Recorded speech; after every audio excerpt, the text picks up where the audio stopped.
ഇന്ന് നമുക്ക് chicken roast ഉണ്ടാക്കാം. അതിന് ഒരു പാൻ അടുപ്പത്ത് വയ്ക്കുക. ആ പാൻ ഒന്ന് ചൂടായി വരുമ്പം അതിലേക്ക് നമ്മളൊരു 1.5 ടേബിൾ സ്പൂൺ എണ്ണ ഒഴിച്ചു കൊടുക്കുക.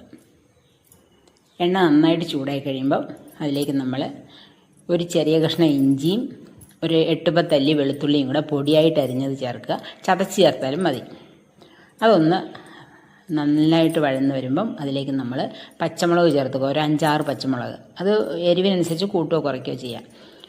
അതും കൂടെ വാടി വരുമ്പം അതിലേക്ക് ഒരു തക്കാളി, ഒരു വലിയ തക്കാളി പൊടിയായിട്ട് അരിഞ്ഞത് സീഡ് എടുത്ത് കളഞ്ഞിട്ടാണ് ഞാൻ ചേർത്തിരിക്കുന്നത്. തക്കാളിയുടെ തൊലിയൊക്കെ ഒന്ന് വിട്ട് വരുന്ന സമയത്ത് സവാള ചേർത്ത് കൊടുക്കുക. ഒരു വലിയ 2 സവാള പൊടിയായിട്ട് അരിഞ്ഞതാണ്. അതും ചേർത്ത് പെട്ടെന്നൊന്ന് വഴന്ന് കിട്ടാൻ വേണ്ടി 1.5 ടീസ്പൂൺ ഉപ്പും ചേർക്കുക. ഇതെല്ലാം കൂടെ വഴന്ന് കഴിയുമ്പം അതിലേക്ക് നമുക്ക് പൊടികൾ ചേർക്കാം. 1 ടീസ്പൂൺ മഞ്ഞൾപ്പൊടി, 1.5 ടേബിൾ സ്പൂൺ മുളക് പൊടി, 1 table spoon Kashmiri chilli powder, 1 teaspoon മല്ലിപ്പൊടി, 1/2 ടീസ്പൂൺ പെരിഞ്ജീരകപ്പൊടി.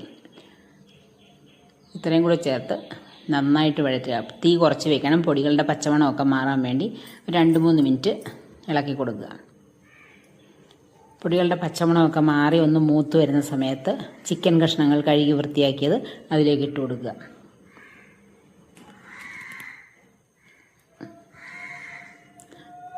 ചിക്കൻ കഷ്ണങ്ങളെല്ലാം ഇട്ട് കഴിയുമ്പം അത് നന്നായിട്ട് ഇളക്കി കൊടുക്കുക. ആ മസാലയും പൊടികളും ഉള്ളി എല്ലാം കൂടെ ഒന്ന് യോജിക്കാൻ വേണ്ടി ഒരു 2 മിനിറ്റ് നന്നായിട്ട് ഇളക്കുക. അതിനുശേഷം ഒരു 2 ടേബിൾ സ്പൂൺ 2-3 ടേബിൾ സ്പൂൺ വെള്ളം ഒഴിച്ച് ആ സൈഡിൽ കൂടി ഇങ്ങനെ ഒഴിച്ചു കൊടുത്താൽ മതി. എന്നിട്ടൊന്ന് അടച്ച് വയ്ക്കുക. തീ കുറച്ച് വെച്ച് അടച്ച് വയ്ക്കുക. ഒരു 10-15 മിനിറ്റ് അങ്ങനെ ഇരുന്ന് വേവണം. ഇടയ്ക്ക് 2 പ്രാവശ്യം ഒന്ന് ഇളക്കി കൊടുക്കണം. ഇപ്പോൾ ദേ ഒരു 15 മിനിറ്റ് കഴിഞ്ഞു.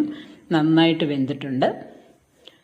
ഇനി നമുക്കിങ്ങനെ തുറന്ന് വെച്ച് 2-3 മിനിറ്റ് കൂടെ ഇളക്കി കൊടുക്കാം. ഒരു 5 മിനിറ്റോളം ഇളക്കി കൊടുക്കാം. ആ വെള്ളമയമൊക്കെ ശരിക്കും പോയിട്ടൊന്ന് നല്ല റോസ്റ്റായി കിട്ടാൻ വേണ്ടി.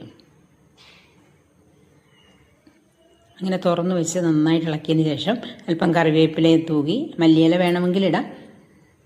സെർവ് ചെയ്യാവുന്നതാണ്. ഇപ്പോൾ ദേ നല്ല ചിക്കൻ റോസ്റ്റ് റെഡി ആയിട്ടുണ്ട്.